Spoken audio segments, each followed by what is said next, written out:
If you clicked on this video, you're probably tired of the current meta, so let's figure out how we can get around it.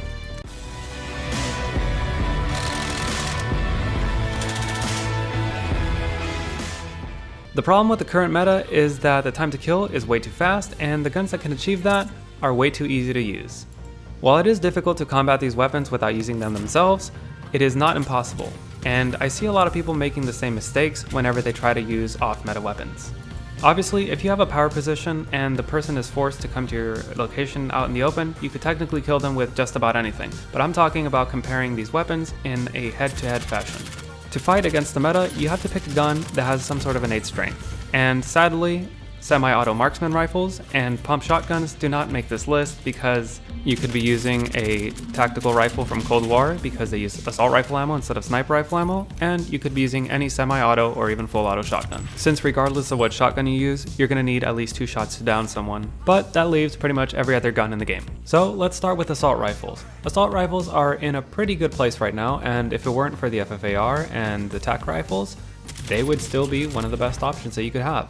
So, using the CR56 AMAX as an example, let's see what we can do. Assault rifles are pretty easy to build for because they are so versatile. You can choose between short range, medium range, long range, or a totally balanced build. Although there are certain weapons where you should only be using them in certain situations. For example, the FFAR shouldn't be used at long range, and the Grau most likely shouldn't be used in CQB.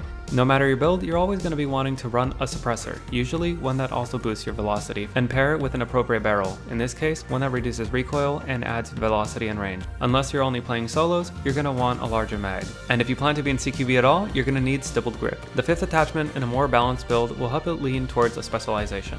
Not very much, but just a little bit. An underbarrel for range, an optic for a better picture, or a stock to help you reduce ADS or to help with that strafe speed.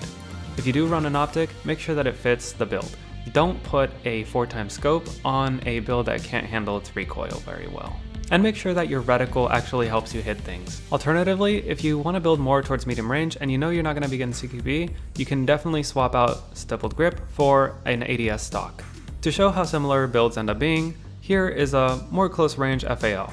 Of course, it has the monolithic suppressor and the largest mags. It's got the longest barrel to help with the recoil reduction, and the 2 other attachments are there to help with ADS time and sprint out time. If you tend to burn through ammo rather quickly, you may want to sacrifice some ADS time for sleight of hand. When confronting someone using a meta loadout, a balanced build, especially a good one, will have a slight advantage over them. This is because you won't have to switch from your FFAR to your M16 or vice versa when switching between ranges. No matter what situation you're in, you'll be ready to go. These types of builds are oriented towards aggressive or balanced players, so if you play a little bit slower, well, the next build is for you. Long range builds currently aren't super meta, but they definitely have a place in the game. If you've got a buddy who's sniping and needs supporting fire, you can do that with this. Or if you're not that great at sniping, instead of using a sniper rifle, you can use an assault rifle or an LMG to hit targets that you normally wouldn't be able to. They'll never be as efficient as sniper rifles, especially since you won't be able to efficiently take out head glitchers, but it'll close the gap during a more typical long-range engagement. Let's try something really off-meta, the SCAR. We'll always start with the monolithic suppressor and the longest barrel. This is because recoil and velocity are the key to winning at long range. Just as before, we're going to be using the largest mags. Then we'll add the TAC laser to help with stability and ADS time, and then you'll finish the build with a long-range optic. If you need a little help deciding, I've got an entire video that can help you figure out which sight to use for which type of build. And let's compare that build to my long-range M13. What a surprise! It's pretty much identical, except for the 60-round mags, because it has access to those.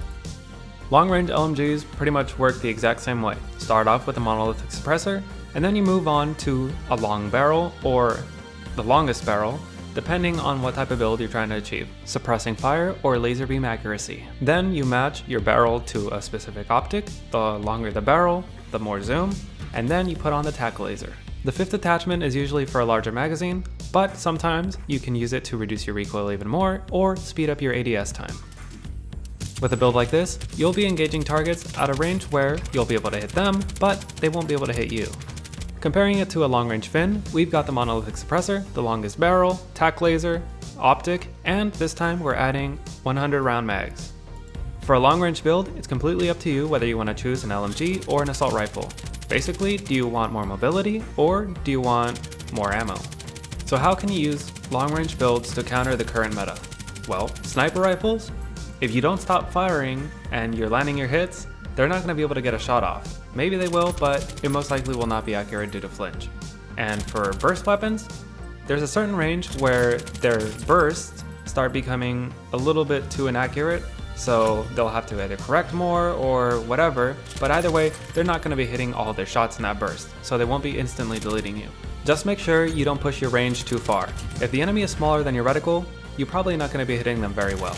And if you're fighting a glint and that's all you can see, the sniper might have an advantage. You never know if they have a high zoom optic, so don't push your luck. So all that's left is the FFAR. Let's see how we can counter that.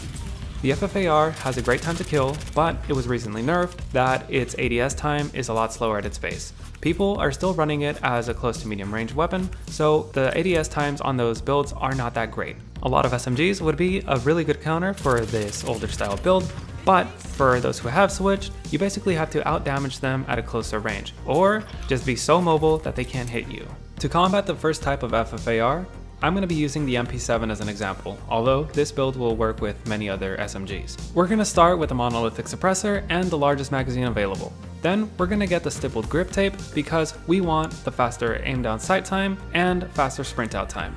I'm not going to pick the longest barrel because I'm trying to save some ADS time here, but if you want some help with recoil reduction, more velocity and more range, you can pick that if you want. The last attachment is a bit tricky. You can use sleight of hand to reload faster, a grip to reduce your recoil if you didn't use the longest barrel, a stock to reduce your aim down sight time, or an optic to get a better picture.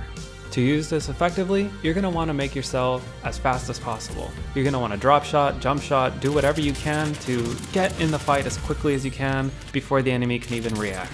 And once in a fight, basically, crouch, strafe, do whatever you can to be as hard to hit as possible. Now for what I call a more brute force build. You can do this with an SMG or the AS Val, but MP5, Fennec should work. So start off with a monolithic or better suppressor, get the largest magazine available.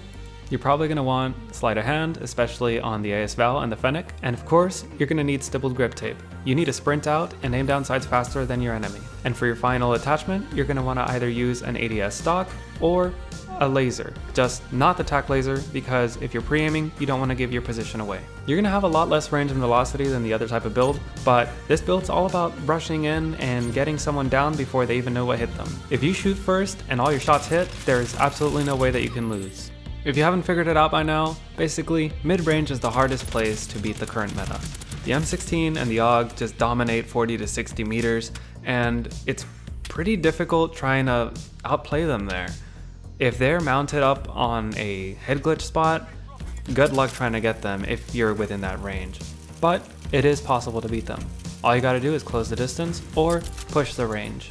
If you get killed out in the open with an M16 two bursting you, yeah, it sucks and I wish it would have taken a little bit longer, but honestly, with any other gun, they would have gotten you anyways. So, the two things to win against the current meta. First, you gotta optimize your build. Gotta make sure that you don't have any flaws because every flaw turns into a greater disadvantage against a basically perfect weapon. And for the second thing, you just gotta play a little smarter. Play to the advantages of your weapon. Keep the distance that you need to be effective. Don't get closer and don't get further. Unless you're using a hipfire, SMG, or shotgun build, then by all means go ahead and get closer. This sounds like you have to play a little more defensive, but that's not the case. You can definitely use this offensively. You can push someone with a long range build as long as you keep that same distance between you two. That means that if they want to get a shot off at you, they're going to have to come to you or they're just going to have to run away. And if they decide to take cover, just either leave them or find a better angle and wait for them to come out. This is of course a lot harder in the final circle where things are short to medium range, but this is where creativity and skill come into play. Hopefully this video has inspired you to push against the meta. And technically, if we all start running longer range builds, that will be the new meta. Remember, if you've got any topics, questions, or ideas that you want me to cover, just leave them in the comment section here or on Instagram. I'll pick one and I'll do a Community Wednesday video on it. Or if it's a bigger idea, I may make a whole Friday video out of it, just like today's. But that's the video. So if you've enjoyed it or if it has taught you anything new, please hit like. If you got any questions or comments, leave them down in the comment section down below. And if you want to make sure that you never miss another video, be sure to subscribe. Thanks for watching.